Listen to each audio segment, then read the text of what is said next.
Assalamualaikum warahmatullahi wabarakatuh. Izin memperkenalkan diri, nama siswa Adi Mahasantara Fistiawan, kelas 12 MIPA 3, absen 01. Jadi di sini saya akan mempresentasikan tentang tugas PKWU tentang haki. Saya akan memberitahu dulu tentang anggota kelompok kita, yaitu ada saya sendiri, ada Agung Zuhdi, Amada Yona, Andika Putra, dan Andika Ristian. Presentasi ini dibuat atas kerjasama kita berlima dalam membuat materi ataupun membuat presentasi. Jadi pertama kita akan menjelaskan tentang apa itu haki. Jadi hak atas kekayaan intelektual adalah hak untuk menikmati secara ekonomis hasil dari suatu kreativitas intelektual. Jadi pada dasarnya konsep tentang haki ini bersumber pada pemikiran bahwa karya intelektual yang telah diciptakan atau dihasilkan manusia memerlukan pengorbanan waktu, tenaga, dan biaya. Maka untuk mengapresiasinya, itu bisa diapresiasi dalam bentuk perlindungan hukum bagi kekayaan intelektual tersebut.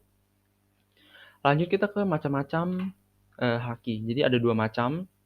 Yang pertama adalah hak cipta atau copyright dan hak kekayaan industri. Di sini kita akan membahas tentang hak cipta. Jadi hak cipta itu adalah hak eksklusif pencipta yang timbul secara otomatis berdasarkan prinsip deklaratif setelah suatu ciptaan diwujudkan dalam bentuk nyata tanpa mengurangi pembatasan sesuai dengan ketentuan peraturan perundang-undangan. Lalu apa sih tujuan dan fungsi hak cipta? Jadi tujuan hak cipta ini adalah hak untuk dapat mengakui atau mengklaim hasil dari suatu karya dengan ketentuan serta bukti, supaya benda tersebut kemudian tidak diklaim, disalahgunakan, atau diakui oleh pihak lain. Jadi lebih sederhananya ini, hak atau karya intelektual yang telah kita buat itu bisa kita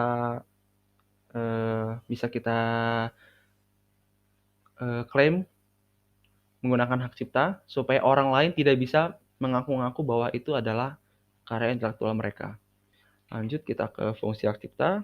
Jadi ada yang pertama dapat dijadikan bahan pertimbangan untuk menentukan strategi penelitian industri yang ada di Indonesia. Yang kedua mengantisipasi dan juga mencegah terjadinya pelanggaran atas hak milik orang lain. Yang ketiga ada meningkatkannya kompetisi, khususnya dalam hak komersialisasi kekayaan intelektual. Yang keempat, ada sebagai perlindungan hukum terhadap pencipta yang dipunyai perorangan ataupun kelompok atas jerih payahnya dalam pembuatan hasil cipta karya dengan nilai ekonomis yang terkandung di dalamnya. Setelah fungsi cipta, jadi ada jenis-jenis ciptaan yang bisa dilindungi. Di sini ada banyak banget.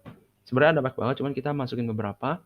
Ada karya arsitektur, peta, karya seni batik atau seni motif lain, karya fotografi, portret, sinematografi, permainan video atau game, program komputer, perwajahan karya tulis, buku pamflet, dan semua hasil karya tulis, ceramah, kuliah, pidato, dan ciptaan, jenis lainnya, alat peraga yang dibuat untuk kepentingan pendidikan dan ilmu pengetahuan, lalu ada lagu atau musik dengan atau tanpa teks, drama musikal, tari, koreografi, perwayangan, dan pantomim, karya seni rupa dalam segala bentuk seperti lukisan, gambar, ukiran, kaligrafi, seni pahat, patung, ataupun kolase, terjemahan, tafsir, saduran, bunga rampai, basis data, adaptasi, aransemen, modifikasi, dan karya lain hasil dari transformasi, terjemahan, adaptasi, aransemen, transformasi, atau modifikasi ekspresi budaya tradisional, kompilasi ciptaan atau data, baik dalam format yang dapat dibaca dengan program komputer atau media lainnya,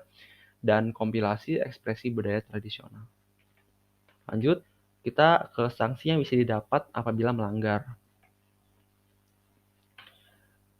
Yang pertama adalah dari pasal 112, pasal 112, setiap orang yang dengan tanpa hak melakukan perbuatan sebagaimana dimaksud dalam pasal 7 ayat 3 dan atau pasal 52 untuk penggunaan secara komersial dipidana dengan pidana penjara paling lama 2 tahun dan atau pidana denda paling banyak 300 juta rupiah. Lalu ada juga dari pasal 114, 114, setiap orang yang mengelola tempat perdagangan dalam segala bentuknya yang dengan sengaja dan mengetahui membiarkan penjualan dan atau penggandaan barang hasil pelanggaran hak cipta dan atau hak terkait di tempat perdagangan yang dikelolanya sebagaimana dimaksud dalam pasal 10 dipidana dengan pidana denda paling banyak 100 juta rupiah. Lalu berdasarkan Undang-Undang Republik Indonesia Nomor 28 Tahun 2014 tentang Hak Cipta, pada pasal 8 dinyatakan bahwa hak ekonomi merupakan hak eksklusif pencipta atau pemegang hak cipta untuk mendapatkan manfaat ekonomi atas ciptaannya. Kemudian pada pasal 9 ayat 1 dinyatakan beberapa hak ekonomi pemegang hak cipta yang jika dilanggar maka akan dikenai hukum sesuai pasal 113 yang berbunyi. 1. Setiap orang yang dengan tanpa hak melakukan pelanggaran ekonomi sebagaimana dimaksud dalam pasal 9 ayat 1 huruf I untuk penggunaan secara komersial dipidana dengan pidana penjara paling lama 1 tahun dan atau pidana denda paling banyak 100 juta rupiah. Yang kedua, setiap orang yang dengan tanpa hak dan atau tanpa izin pencipta atau pemegang hak cipta melakukan pelanggaran hak ekonomi pencipta sebagaimana yang dimaksud dalam pasal 9 ayat 1 huruf C, huruf D, huruf F, dan atau huruf H untuk penggunaan secara komersial dipidana dengan pidana penjara paling lama 3 tahun dan atau pidana denda paling banyak 500 juta rupiah. Yang ketiga yaitu setiap orang yang dengan tanpa hak dan atau tanpa izin pencipta atau pemegang hak cipta melakukan pelanggaran hak ekonomi pencipta sebagaimana dimaksud dalam pasal 9 ayat 1 huruf A, huruf B, huruf E, dan atau huruf G. Untuk penggunaan secara komersial dipidana dengan pidana penjara paling lama 4 tahun dan atau dipidana denda paling banyak 1 miliar rupiah. Lalu ada yang keempat, setiap orang yang memenuhi unsur sebagaimana dimaksud pada ayat 3 yang dilakukan dalam bentuk pembajakan dipidana dengan pidana penjara paling lama 10 tahun dan atau denda sebanyak 4 miliar rupiah. Kemudian kita lanjut lagi pada jangka waktu perlindungan.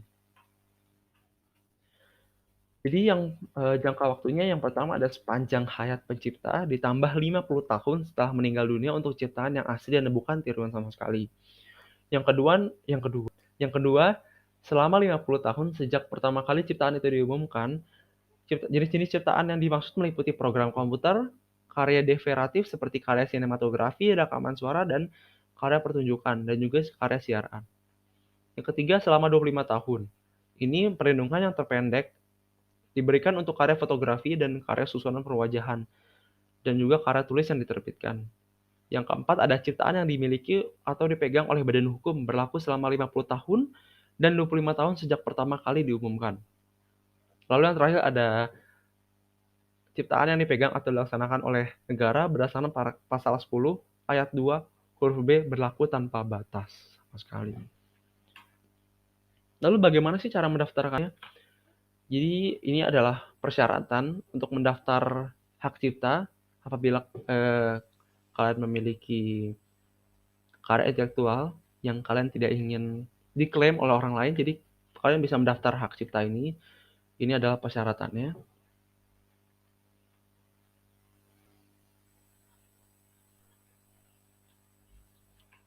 Lalu lanjut, ini juga ada karena semenjak pandemi seperti ini, jadi kita bisa mendaftar juga secara online. Ada prosesnya di sini semua. Dan ada alternatif juga untuk mendaftarkan hak cipta. Bisa mendaftar di kantor wilayah Kementerian Hukum dan HAM.